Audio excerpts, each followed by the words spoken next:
Hi, welcome or welcome back. This is Dawn at the Lake and Lakeside Quilt Making Arts. We are deep into all the thoughts about applique. I have been gone for a little bit and I did some applique while I was traveling. I did it by hand and gave me time to kind of think about what I was doing, to get frustrated and to come back around from being frustrated to being motivated and encouraged. It's a journey, right? When we're learning anything. So we have to be kind to ourselves in that process. And that's what the last video was all about. Today, we're following up on that one. And I also want to follow up on something else. So just give me maybe 30 seconds, 45 seconds to follow up on something that's off topic of quilt making. I want to bring back up something that I touched on yesterday because I think how I handled it will help you guys. And it is off topic from quilt making, but it probably applies to a fair amount of you. So hang in there with me. I'll try to make it really quick. I mentioned that I had a rib that was not wanting to stay in place, that this incision, pretty much a non-issue. It's tender and it makes it feel, raw when I swallow, but that's it. And I can feel it kind of making my voice tense. That's it. It's not a big game changer. What's been a big game changer is that rib that didn't want to be exactly where it should be. And I am unique in some regards because I have a condition that creates instabilities in all of my joints. Everything from here up is fused. My head is fused to my neck. So from here down into my T2, so the upper thoracic is unstable. And so that allows those top ribs to kind of move out of place too. So things were not in alignment. And I'm taking muscle relaxers and trying to get things in alignment. It wasn't working. And that was just staying painful and draining my energy. So I want to show you some of the tools that I use and methods that I use because all of you have bad posture.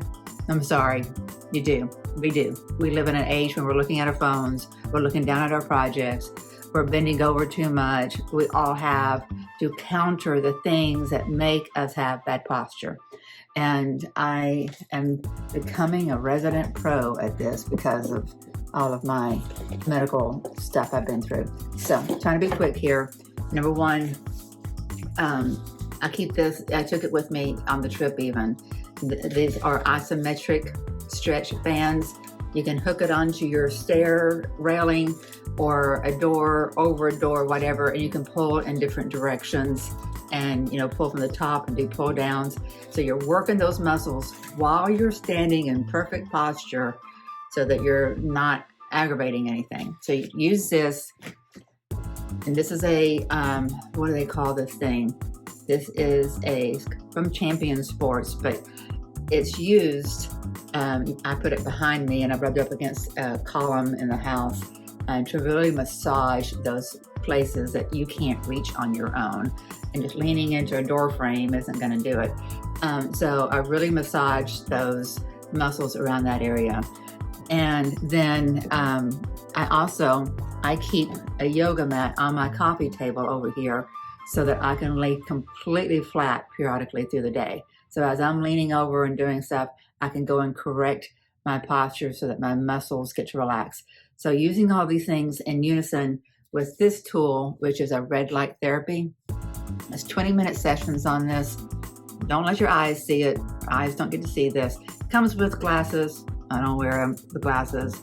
I just stay hyper vigilant because I'm usually watching something while I'm doing it. But this is red light therapy. It works on a cellular level to kind of activate the cells to rejuvenate.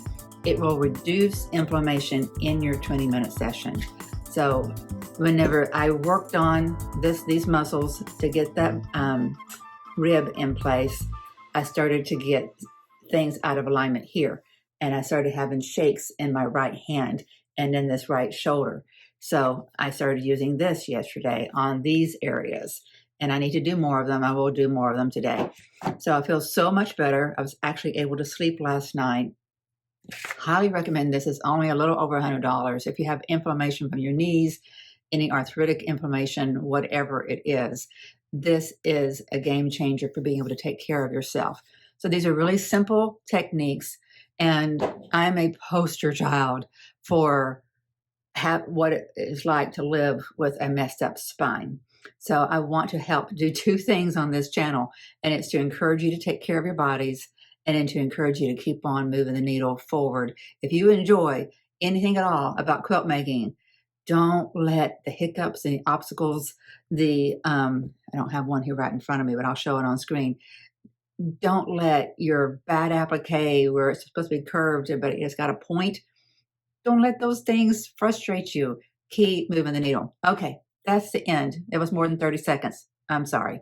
But hopefully it's a good reminder and these tools are helpful for you. And don't forget the fourth part of this component is the really flat surface that you can get up and down from. Like I use my coffee table, and it's really not even a coffee table. It's what I use for a coffee table. It's a wood bench that I at one time used at my dining room table. So it's real nice and long, and it's up high. I put my keep a yoga mat on it, and can lay down flat. So it gives time for the skeletal structure to relax back into position, for the muscles to relax too. It's very important, my friends. I wouldn't be preaching about this on a quilt making channel if it wasn't. Take care of your bodies. Okay. All right. Let's have some fun now. All right. I told you guys yesterday that I was going to tell you about the craziness of, let me find it right there. I told you I was going to tell you about that crazy bit of stitching right there. Well, when I did that, because this is a piece of applique that has right angles to it.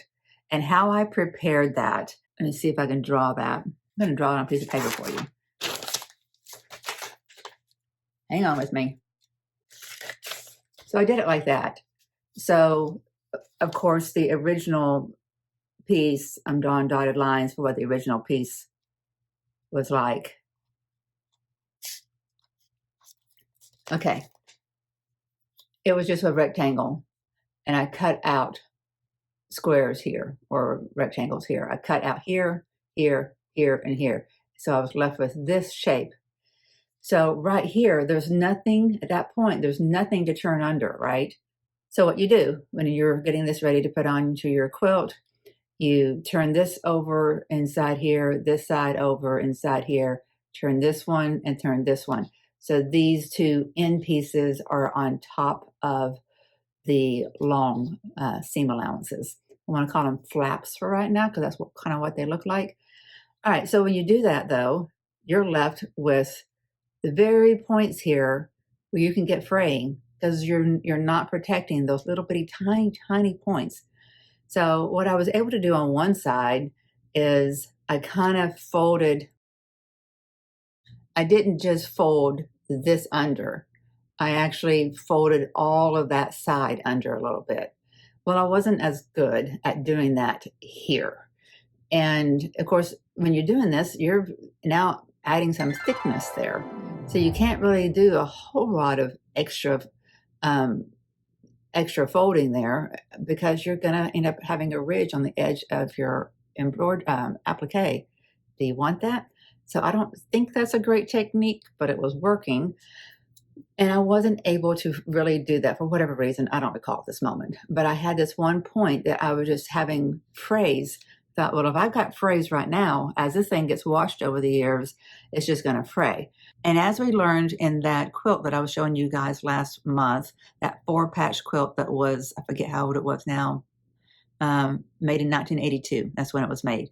Okay, so it's a year or two old, right? And it's awesome because it's got all these raw frayed edges around the applique because it didn't have any turns seams. It was raw edge applique. It's awesome. That's not the approach I'm doing, right? All of my applique is turned edge.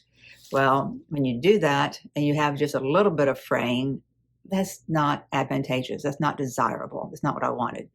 So there was a part of me, whenever it got to that point, you got to consider my mindset too was I'd gone through a lot of things I didn't want to do. I didn't want to do surgery. I didn't want to have an IV. I didn't want to be in the hospital and all the things that go along with all that. So there was a little bit of just fight in me, a rebel in me.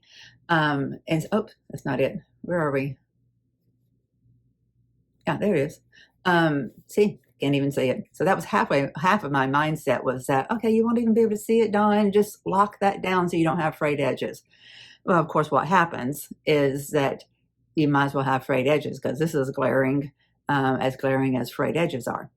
But frayed edges is also a weakness in your piece too, right? Because once you have a frayed edge, it can continue to fray and move into the piece. Am I too terribly worried about that? Not necessarily, and that's not the point of this video. What I decided whenever I did that was like, Dawn, you've been saying from the beginning that you want more texture, more involvement here. These are just too flat for what I was really envisioning.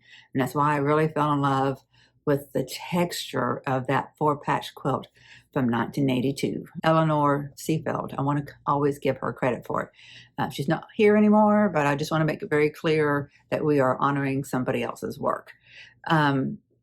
Okay, so when I fell in love with that, I thought, okay, I got to figure out how to add some of that. And when I went ahead and just did that, I thought, I'm not going to get hung up on this. I spent a little bit of time trying to get all those frayed edges in. Thought the only way I'm going to do this is I'm going to take out stitches and redo it. No, I'm just going to lock down that edge. And then when I come back in with some decorative stitches, I am going to cover it up and no one will ever see that it's there. And I'm going to do a spoiler alert. I will not get to the decorative stitches in this video, but I'm trying really hard to get to that as quickly as possible.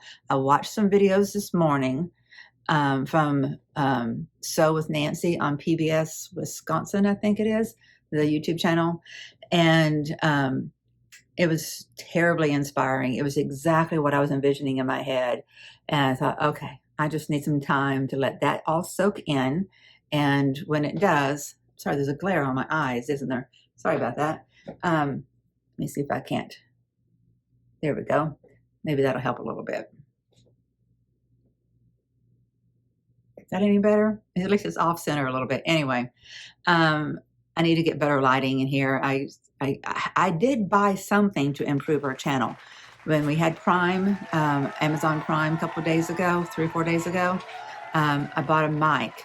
And I'm excited because I watched Think Media where they were doing a review on Amazon Prime's products that would be good for YouTubers. And so they reviewed microphones and they had some expensive ones.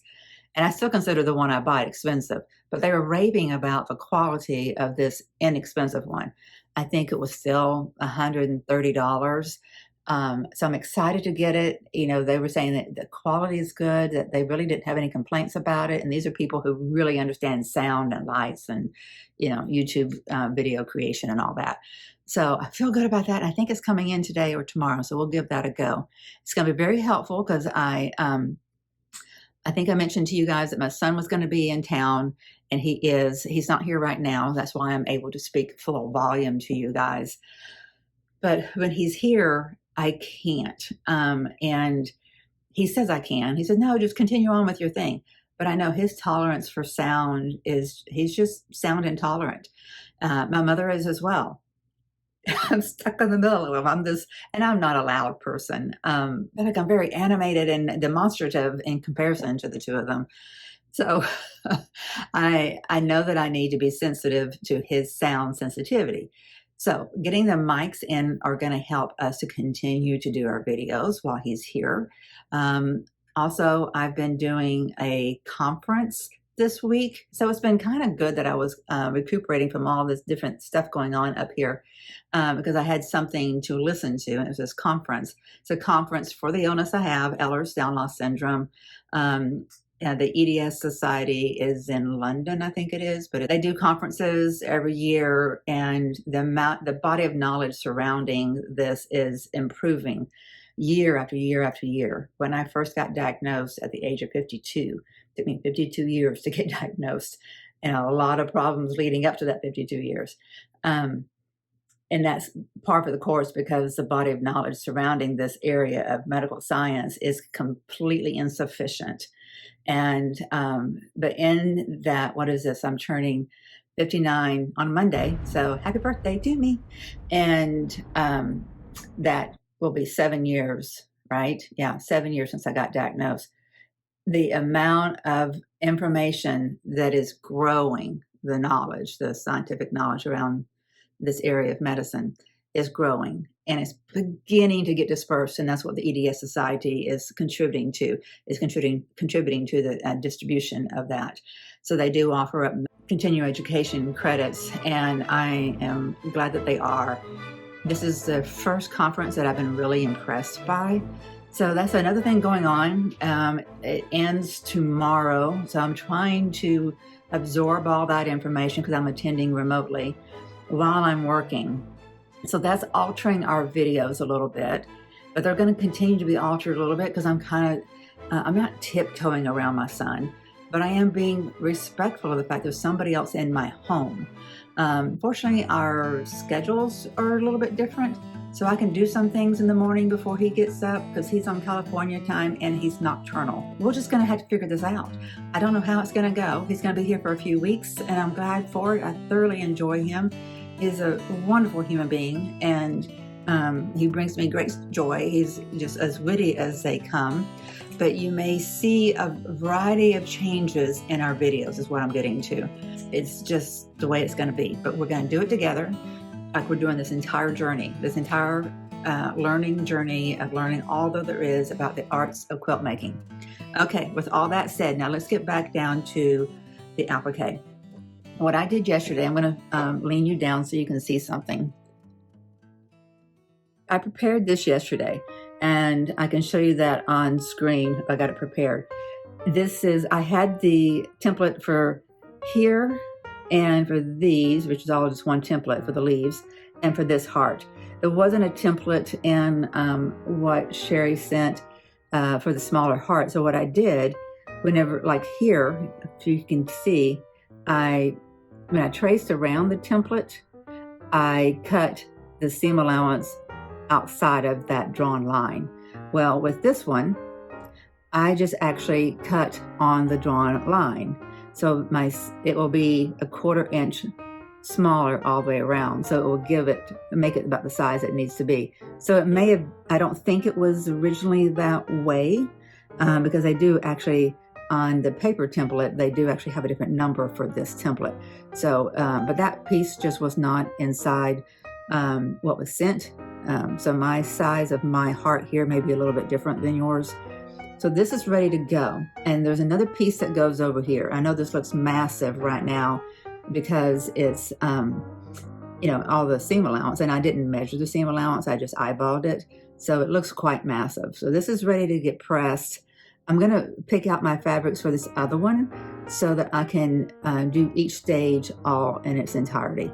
So that's what I'm doing right now, and I have things prepared. I want to show you that. Let me pull this aside. Okay, so this is what goes on the other side of that block, this little piece right here. You can see this is what we're working on right there. So this over here is what we're doing. So I want to make sure that the colors I pick out go with this. And I think this does and this does. So we're good on that part of it. All right, I've got this, and a stem. That's it. It's only 2 things I need to worry about. So I'm looking at this one piece of fabric, which I've used. If you'll remember, we fussy cut out a butterfly for one of our flowers. You see that little butterfly? I'll show it to you on camera too, what we did. We used that as one of our blossoms. All right, so what I'm thinking about doing now, and I'm gonna have to change the camera angle, but I cannot decide actually if I wanna do this, what is that? It's not a parakeet, it is a peacock. My great-grandparents had peacocks on their farms. I think that's the coolest thing. And so in my mind, peacocks represent my family heritage. They were in Kansas, Altoona, Kansas, I believe it was. And I think it'd be good to include this on my great-granddaughter's, I'm sorry, I don't have any great-grandchildren. This would be my granddaughter. This would be nice to include on my on this quilt, because this is a quilt going to my granddaughter. And then I also thought about this little blossom here, and I'll show you those up close.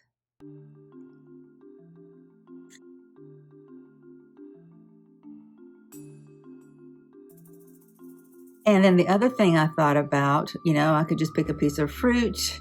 I could do another butterfly altogether.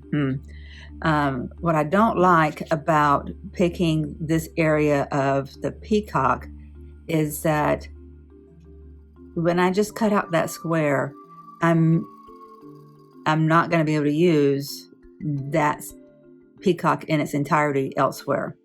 But I think I'm okay with that, because I think it would be really cool to see this peacock right there, even though it'll look like just any other bird because you won't see the peacock long tail.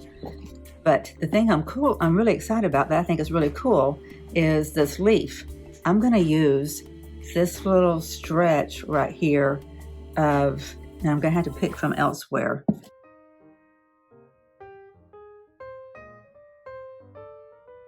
I'm going to do that.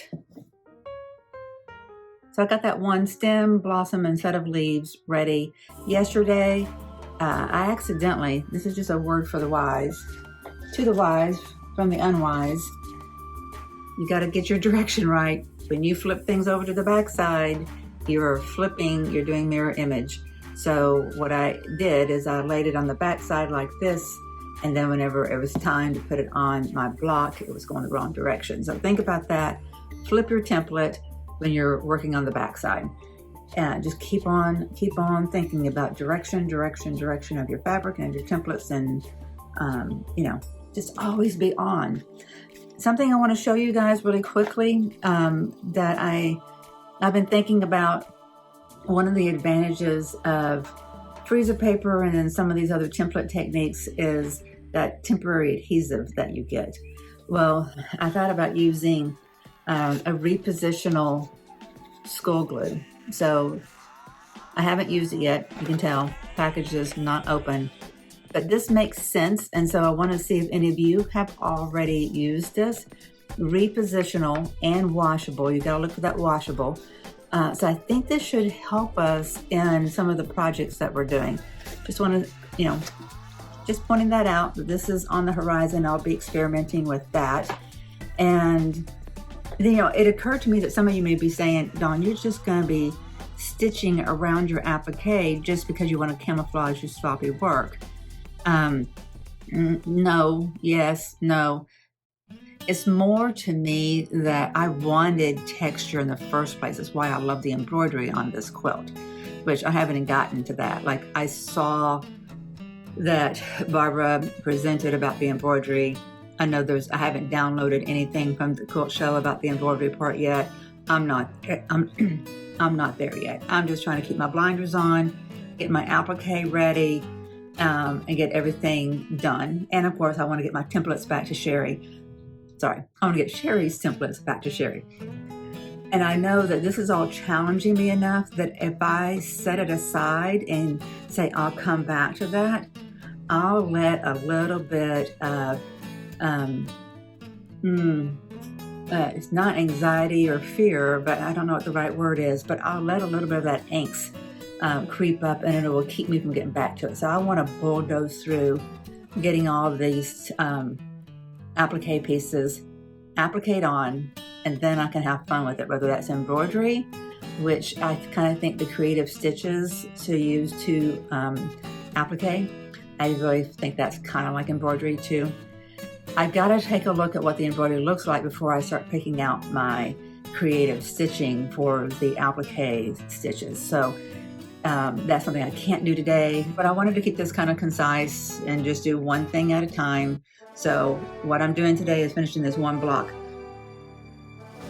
I'm going to get this other blossom ready, and we're going to be good to go. I will get that all pinned onto the block, and I'm going to machine stitch it so I can come back later, because I need it to be quick, right?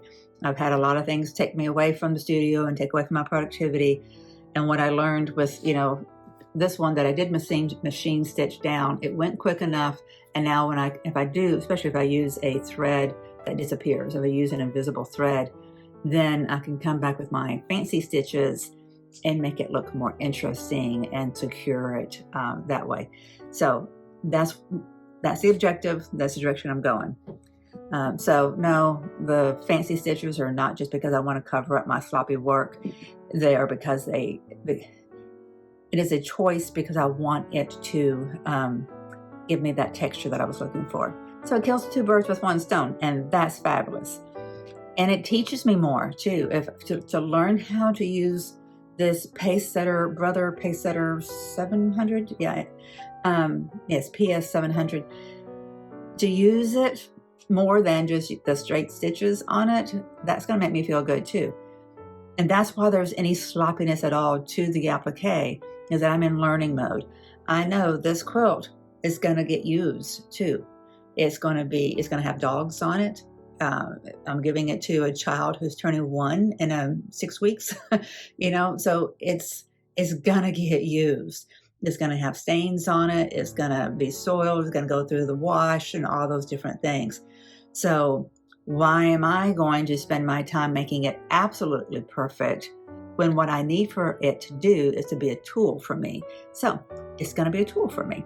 I'm going to go ahead and cut these out, and then I'm going to start pressing. I've got my little iron ready over here. I think for the applique, turning the fabric over the templates, I like the control that I get over that from that little bitty iron.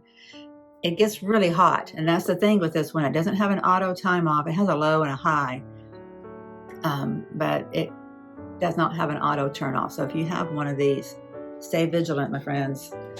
It has a stand, but you should probably also, it comes with a silicone mat that you should always have underneath it, because if it falls off that stand, it will burn whatever it is on, whatever it falls on. So I'm going to set these templates with the applique pieces so that they will be handy.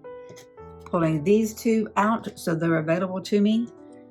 Let me put this one back up on the wall and get to cutting, getting to placing and cutting. So I put my template on the back side of the fabric so that for drawing, so that whenever I drew with my pencil, my pencil line was on the back. Fortunately, I could see the design of the bird, and that is the one I decided to go with. I should have led with that. And then what I did to start cutting is I just pinched up a little bit of it and snipped, so I didn't have to cut from other areas. I love this fabric. It's got so much potential for what it can do, and I don't want to destroy it just to get this one little square out. So that's what I did. And so I'm just eyeballing a scant quarter, it looks like. I really thought I should do more than that, but that tends to be what I am doing, I guess. I really thought I should do more, but I just got busy talking and didn't make it as big as I wanted to. But now let's correct it on this side. So one of the things I haven't looked up yet is really how to treat the corners so I don't have that problem that I talked about before, where you take out a corner here and a square here and a square there and a square there so that you can have flaps to fold in, that it leaves your points without anything to fold over. So, one thing to do is to cut here and cut here, but don't connect it so that there is this that can fold over. I may try that this time and see what happens. If I do that, I got to make sure that I maintain my point. It'd be easy to lose the point as you're folding anything over. So I'm just going to have to give that some thought. I can tell you guys right now, when it comes to my ironing over my template pieces, I'm not going to want to use starch to do that. I'm just going to use high heat. And I do have some Mary Ellen's Best Press. It's very diluted, so I will probably use a little bit of that at the most. But I am really tired of cleaning my iron. I really don't want to gunk up my iron. How many of you, can you please tell me, how many of you deal with the same issue? When you're doing your applique and you're turning your fabric over your template, how are you protecting your iron? I need y'all to give me hints, tips, advice, all the good stuff. Barely see that. Somebody just came and bounced on the back of my leg. I think she wants out. Hang on. Okay, let's get this cut. Oh, wait. Hang on. That's not what I was going to do. I was not going to use this.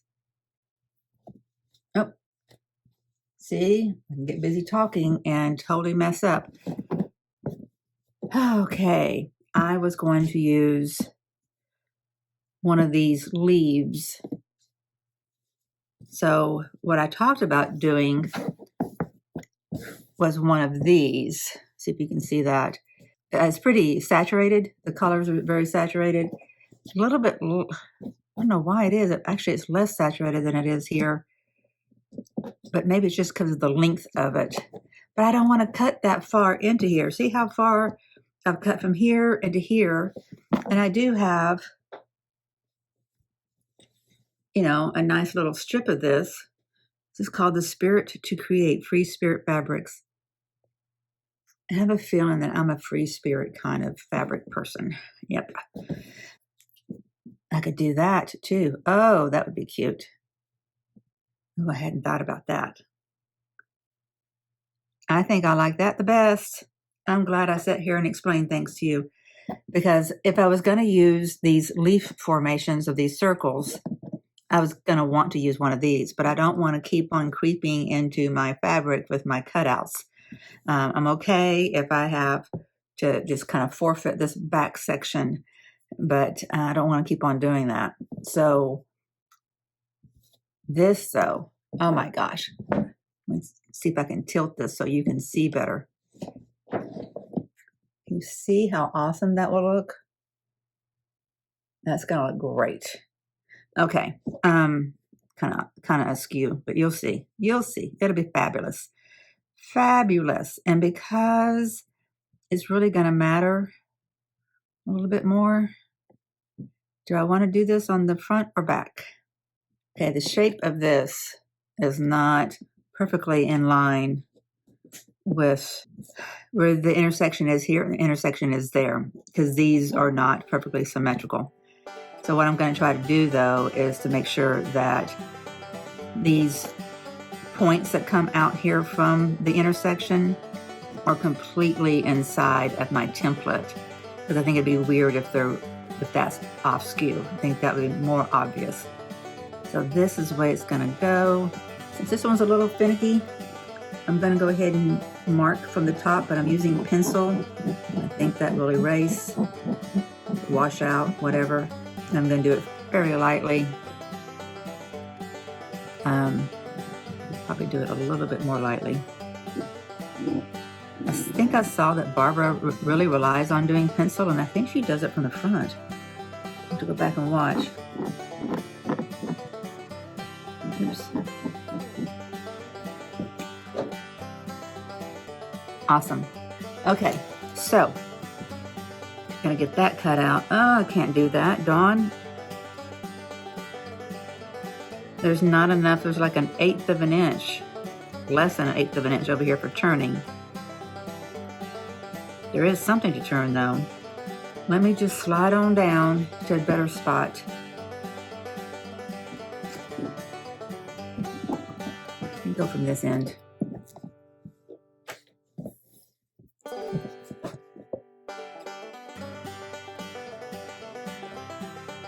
Yeah, that'll work.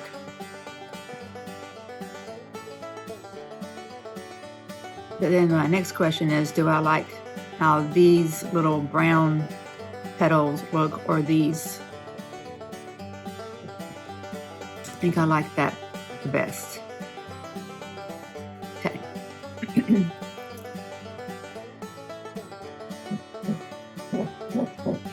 So if you guys want a little distraction, I know I've distracted you already with all the physical therapy stuff, but if you want another little happy distraction, take a look at the screen right now. If you just got me in the background,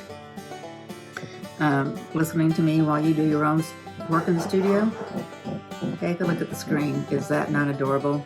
That is Betsy Ross at 2 weeks old last Wednesday. On the 10th, no, on the 10th she was a week. On the 17th she was 2 weeks. And it'll be no time before she is here. So she and several of her litter mates were a little ahead of the game to open their eyes and start crawling and, you know, start using their legs. Okay, now that I see that the drawn lines, I don't like how this main part of the motif is off skew. I don't like that at all. I'm glad I caught it before I cut. So I was trying to make sure that I kept these dark petals inside the template, but I think it's much more important that I keep the main motif, these blue, light blue, maybe teal blue, twiny things inside the template. I think that's going to be very important. So I'm going to redraw this.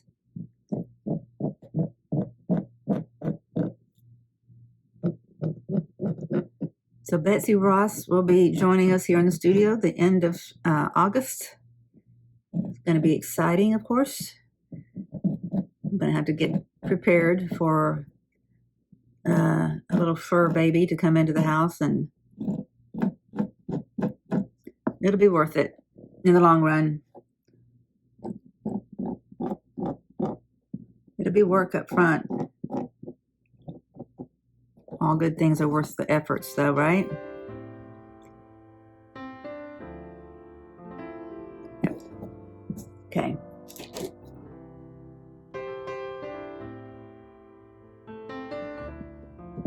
These kind of points, you know, the point of a petal, I can do those. I know how to handle those.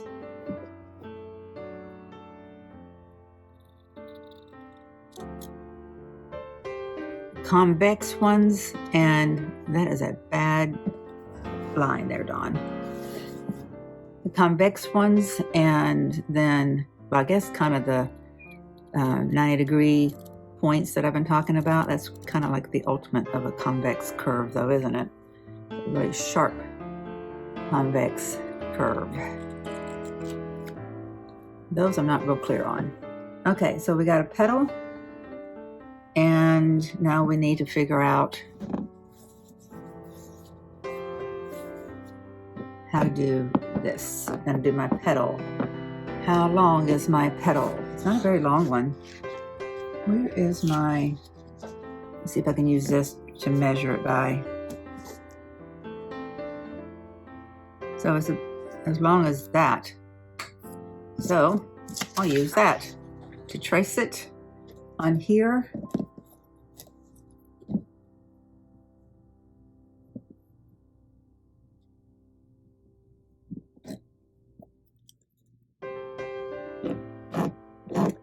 I did not create a sanding board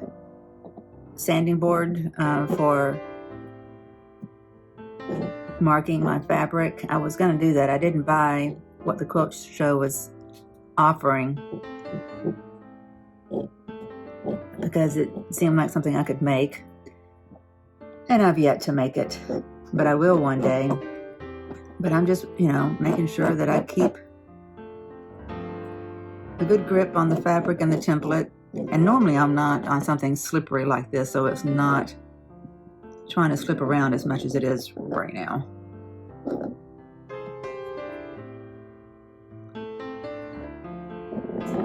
And these are not, it's not the end of the world if there's a little bit of slippage on something like this. Okay, so that's good. Gonna cut that out with a 1/4 inch seam allowance. My son texted, he is on his way here. So I'd like to get this video, you know, produced before he gets here, because we bought some things, some fun things on Amazon Prime and we're gonna be in play mode once he gets here. He wants to put in a patio water pond for me. Ultimately, he wants to put in out here a like a koi pond. a large pond.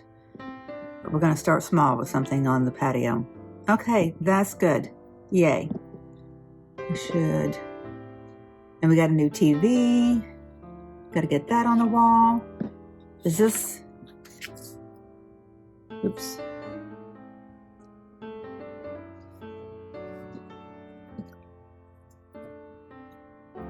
Yeah.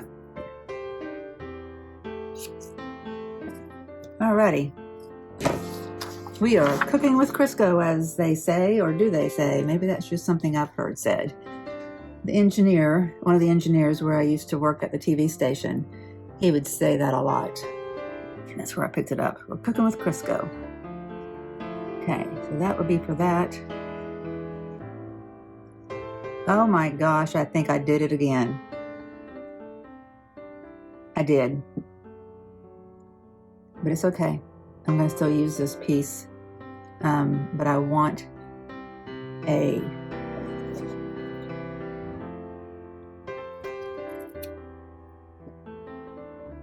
there. I wanted that angle right there, so I'm still going to use this. But if you'll notice, what I did is I reversed it. I did not listen to my advice from earlier. Okay, that's going to be cute. That's going to be super cute. Super, super, super cute. Where does my leaf go? It goes over here. Then I better move this all over. This will go over. This will go over. This will go over. This will go over here. Everything gets smaller, right, as you're doing this. But I don't want to put this somewhere where I don't have room for everything over here. I think this whole operation is supposed to be a little bit further over.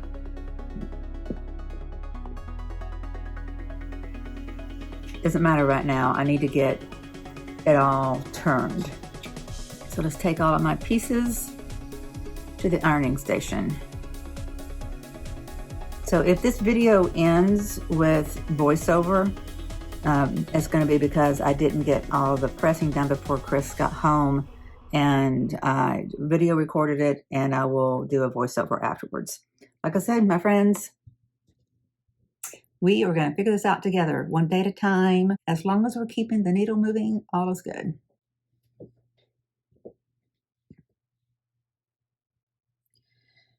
Okay, I'm going to turn this up.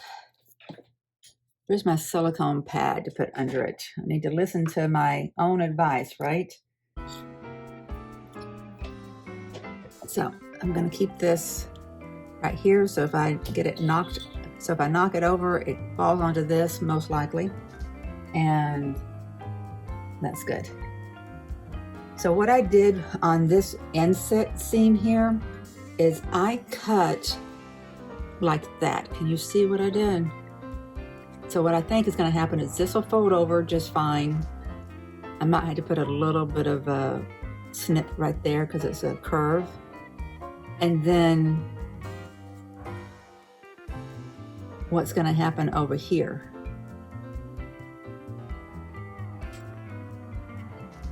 Maybe I do the same thing. If I put a cut right here, I don't really know what to do. Should I probably look it up first? Maybe. Do that.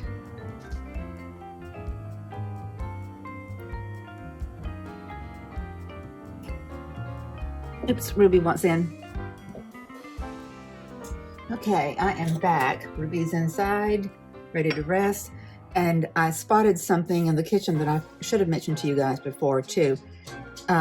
If you do have muscle cramps and recovering from any kind of surgery or injury to your muscles, this is a fantastic product. It's 1,000 milligrams of CBD. So it's Muscle MX Restore CBD lotion. And it has 1,000 milligrams of CBD. It is fantastic. It is very effective. Any CBD lotion is going to be, but this one is really, in my opinion, far superior to everything else. Silver Sol technology, it says, or Silver Sol technology. And Anyway, this is a great product. I failed to mention that earlier. So this is another tool in my toolbox for taking care of my dysfunctional body. Okay, so what I did is I just went clip happy and now have something to turn that way. It's not going to be enough. I don't know how you can avoid. There's got to be one point. There's got to be one point that goes all the way down to the very point. So I'm going to fold that over first. Yeah, that's what I'm going to do. I'm going to do that before I even get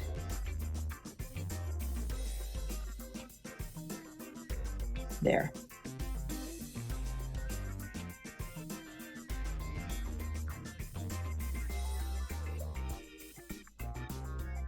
Kind of want to take care of those points first. I think I need to clip. There's a bit of a curve right there. So I'll just put one snip in there. I think this is too big. Let's clean up that seam allowance a little bit.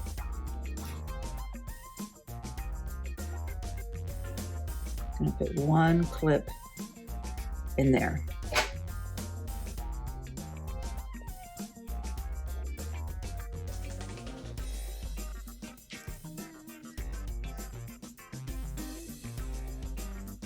Having an acrylic template really is nice because it gives you something hard to press up against. It is a thicker edge than like your freezer paper. I think I'm gonna need to use my Mary Ellen's Best Press on that. Those little bitty pieces. So what I'm gonna do before I spray any Mary Ellen's is I'm gonna protect my surface.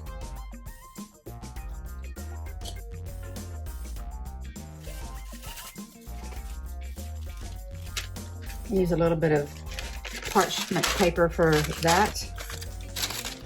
And I know if you've been with me for a while, you know that I always want to call freezer paper parchment paper. It's just because I use parchment paper for so much in the kitchen and whatever that's what comes off my lips too readily.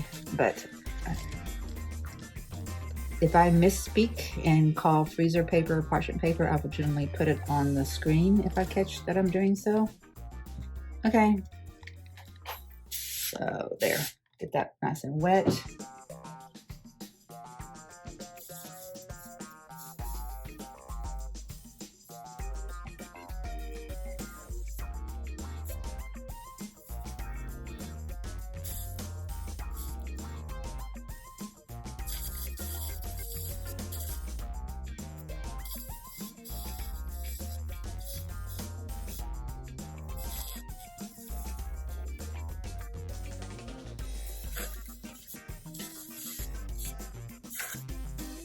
Now, okay, so this is a lesson I need to learn. It's to do all my snipping before I start getting it wet and gunky, because I should have snipped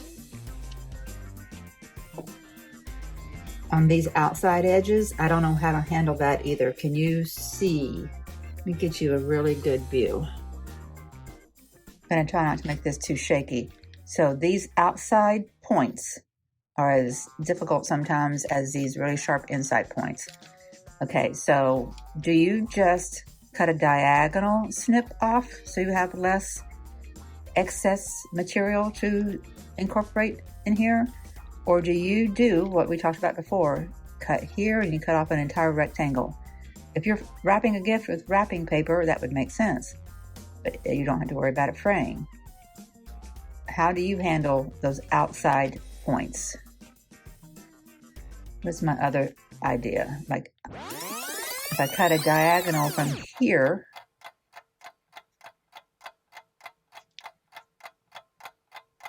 I almost feel like if I cut, yeah, I'm not quite sure how to handle that. I really don't. Everything I come up with Nothing is as clean as what I did before. And that leaves a nice little point that could have some frayed threads. And see, I should have handled it already over here, but I didn't. I'm going to go ahead while this is soaked and press this over, and then in that position, think about how I should trim it.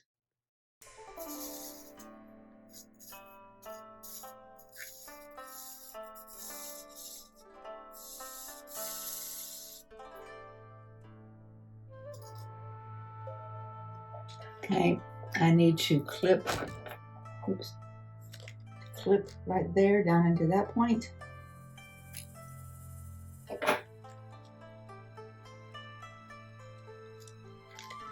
So while I was stitching in Charleston, I was thinking, I like the look of what applique does to a quilt. So I got to figure out how to make this part, the preparation for appliquing. I got to figure out how to make this more enjoyable, because it seems tiresomely tedious. It's kind of fun because you know you're shaping something, but I feel like I'm holding my breath the whole time. Get that closer. I didn't get that snipped all the way down as far as I should, so it's going to have a bend and not a point. Now it's a little bit further.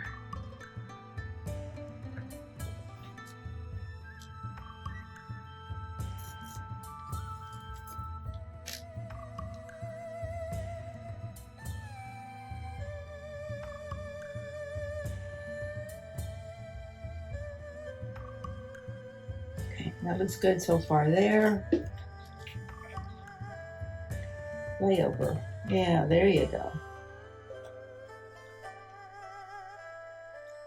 A little bit of heat, moisture, Mary Ellen's best press, and you can beat something into submission.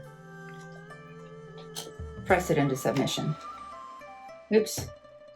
Okay, so before I attack that, what I said I was going to do is observe my scenario over here. If I cut a diagonal line, is that going to help me? Playing it out in my head. Nope. Kind of does. I'm going to do that. I'll show you. This is not quite this is not a diagonal. This is a, I'm just taking out some of the material. Similarly to what we talked about earlier. So it's a rectangle that I took out, so that whenever I turn this over, there's less in there. But what happens is that fabric underneath there wants to flare out.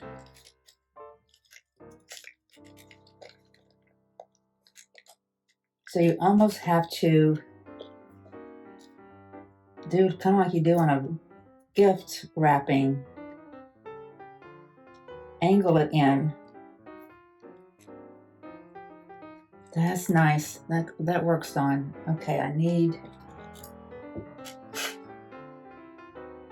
See if my fondue stick here will help me. I really think my fondue stick is too blunt. It's not too bad.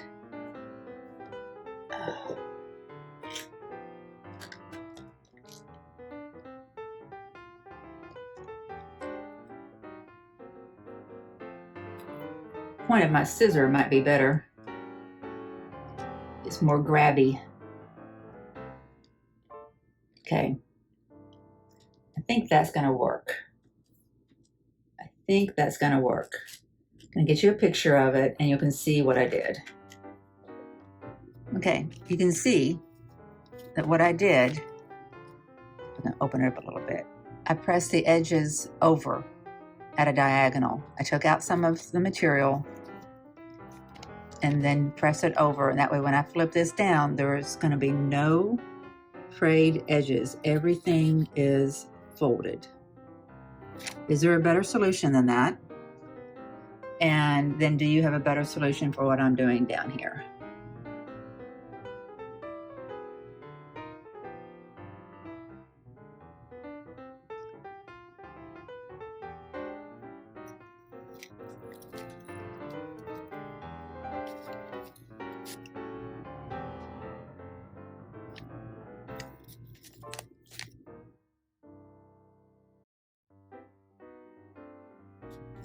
So I'm going to do the same thing over here. I am going to take out some of the material. I think that one's going to work out best. If this does, I'll tell you what I did. Okay.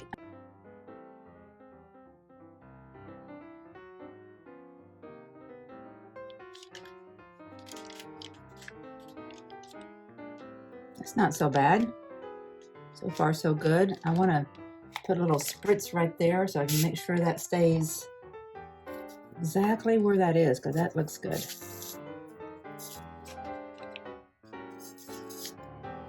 Don't want that trying to flop open while I'm doing the rest of this.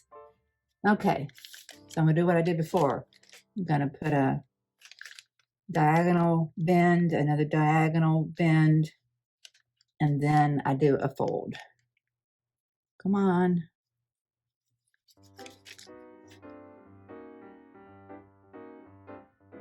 So I'm already getting nervous about the idea. Now, number one, that's way too big. I'm already getting nervous about taking this template out. How am I going to do that?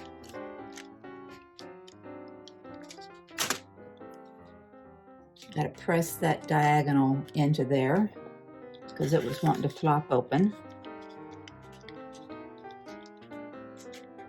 Press this diagonal in.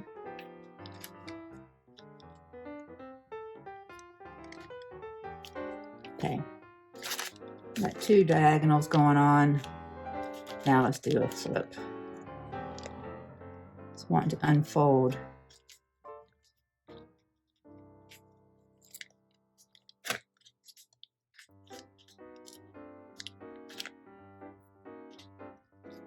There.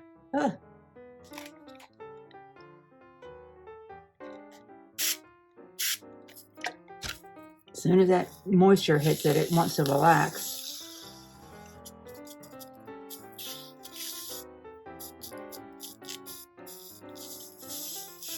I do like how fine the mist comes out from here, but I really don't have great control of just getting like a really low volume mist.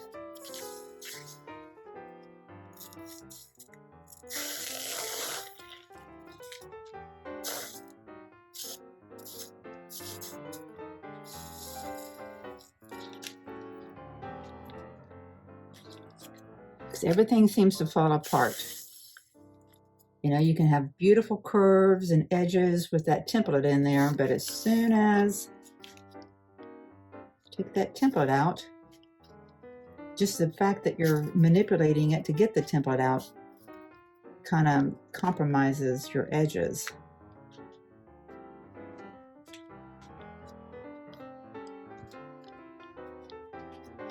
That looks so much better. I want to look. You know what? I didn't have to turn this under because this is going to be under the blossom. I could have just left those exposed. I got to look at my pattern and see if I can do the same here. If this is going to be into the seam allowance of the block, I don't have to worry about it. Let me check. I wish I had paid attention to this at first, but you see here, see how the stems of these two flowers go all the way into the seam allowance? So I didn't have to turn the bottom edge of these two stems, and I don't have to do that for what goes underneath the shoot, what goes underneath the blossoms, the hearts. But I did. I'm going to leave them is fine. But if it falls apart as I take the template out, I'm not going to have a lot of heartburn about it. My point here looks good. It could be a little better. Ooh, that's nice to be able to hold that up to push that. Get right in there. Ooh, I like that little ability. You couldn't do that with freezer paper. Yeah, that really sharpened up my point. Okay, now we take out the template.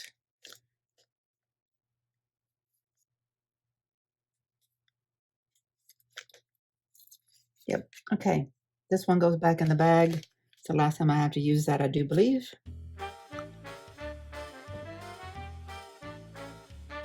Okay, so we've got these little, would be an obtuse rectangle. Is that what that would be? So I'm gonna have to take a pause, go do my isometric bands and lay on the coffee table. So I'll be right back. It would be easy to not stop to take time to do that since I'm trying to get as much done as I can before Chris gets home. But I know that it's especially important for me to respond when my body starts saying that it's tired, holding that position and those muscles are getting weak. Take care of them.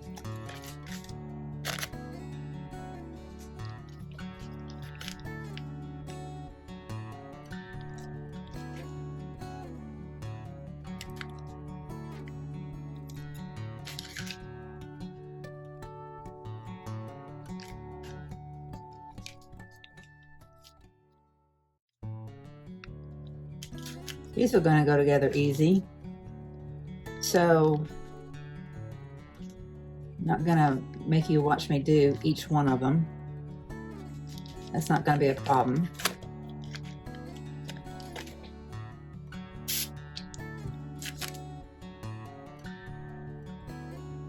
So whenever you do this, you end up with some dog ears that you can trim off.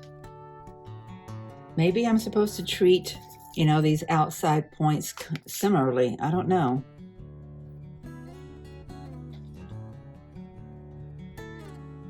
But how you take care of your dog ears is you go in and cut at a diagonal like that.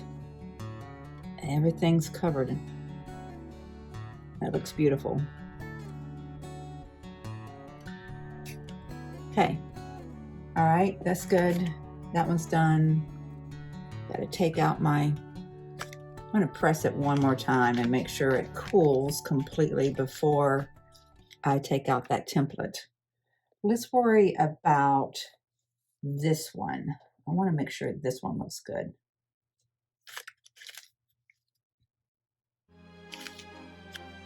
The problem that I have now is that I did my marking on the front. Interesting, Dawn. That was uncool. Yep, that created a problem for me. I think I've got it lined up.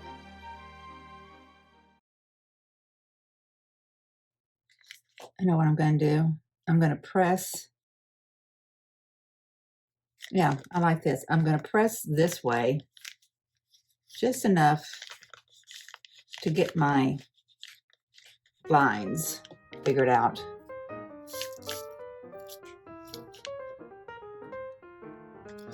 On the back side.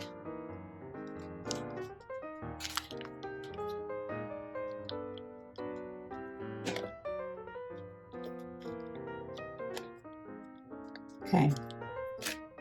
Now I know where to put this on the back side.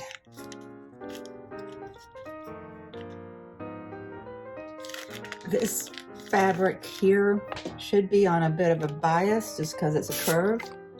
So I probably don't have to worry about putting any snips in there. If I wanted to be real exact here, I could put some stitches in there and pull it. I don't want to call them basting stitches because basting stitches really implies large stitches. But when you're using stitches to pull your gathers, you want to use really small stitches, which are not basting stitches.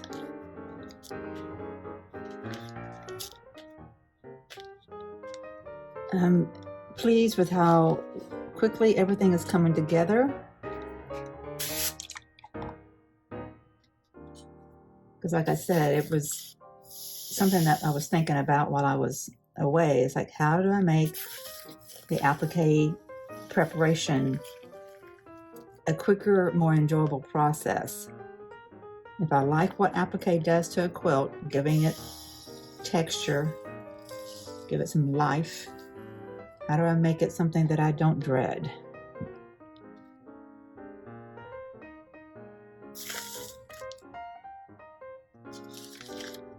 One of the instructions for this surgery was to not look down too much. So I don't think I'm gonna be able to get done. I'm gonna have to, even though I went and laid down and I used my bands, I'm already weak again. So I'm going to let this be the last one I do, I think. Rats. Okay. So if that goes that way and this comes over, that's what you would get.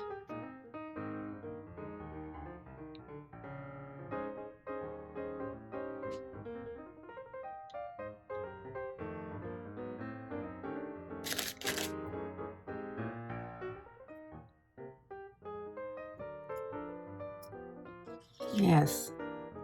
Okay, I like using the back side of, this is a corn cob holder from Pampered Chef. I've been using that point because I like how, you know, I feel like I have more control being down close at it, but I haven't turned over to use that side of it before, and that is working out nicely. I feel like it gives me more control. I can use that like an extension of my finger a little bit better. Burned myself a couple of good times before I left town, and they're just now healing up good, so I need to be more careful.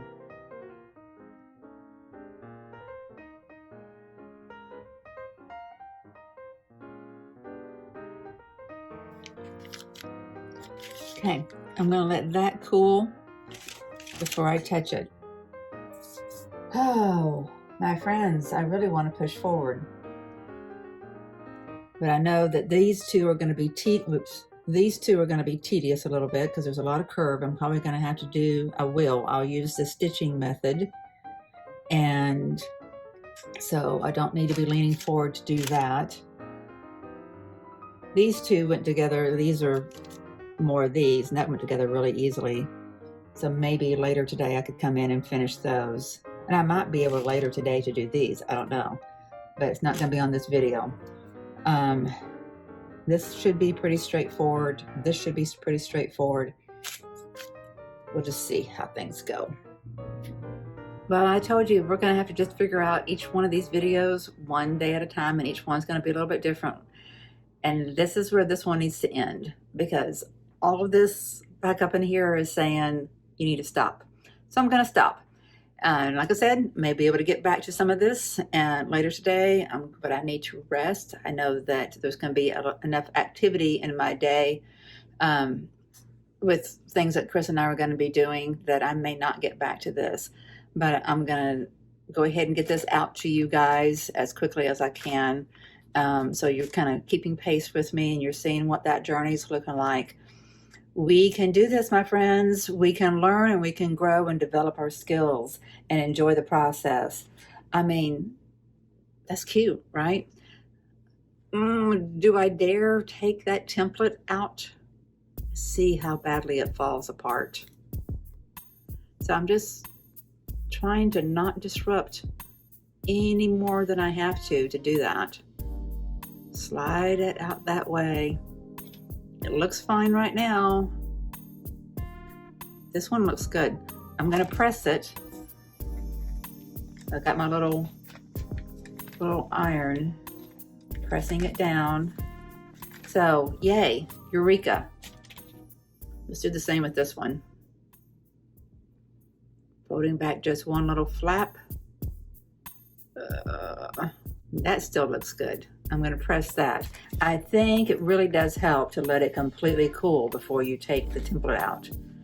That was one of the problems that I was noticing on my leaves that I appliqued while I was gone, and that was that they just weren't turning properly. They had looked good whenever I had pressed the seams over the templates before. They had looked good when I originally made them and pressed the fabric over the edge of the template, but by the time that template was out and it got, you know, ready for me to sew it, it didn't look so smooth. So these should be fine though. So let it cool before you take the template out. That's my tip. The other thing that I'm learning, just to do a recap, is, you know, turning the edges on a bit of a diagonal and then turning that over just like you're preparing the edge of a box that you're wrapping. And then on my sharp points like that, you know, you get your dog ears and then you come in and you clip that direction so all of your points have fabric covering them. And that's fine. That's good. That works. Making improvements.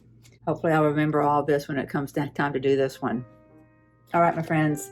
Going to call this day done as far as my time in the studio. I need to go take care of everything going on up here, do a little bit of physical therapy and relax a bit and get some lunch. I hope you guys are having a wonderful day. Thank you for being on this journey with me and for subscribing and encouraging me, motivating me. Really means a lot. Really means a lot, because it's difficult to be this vulnerable with everybody. I feel like there's value in it whenever I see other people being vulnerable. Now, you can be falsely vulnerable, and that's not necessarily anything I'm here to enjoy. But when I can watch somebody else's progress, I enjoy seeing this step by step. And that's what I'm trying to offer to you guys too, because hopefully it's helpful. So we'll see you guys in the next video. Thank you for being here and subscribing and liking and commenting. All that's super helpful to this channel. I really appreciate you all. Have a great day, and we'll see you in the next video. Bye-bye.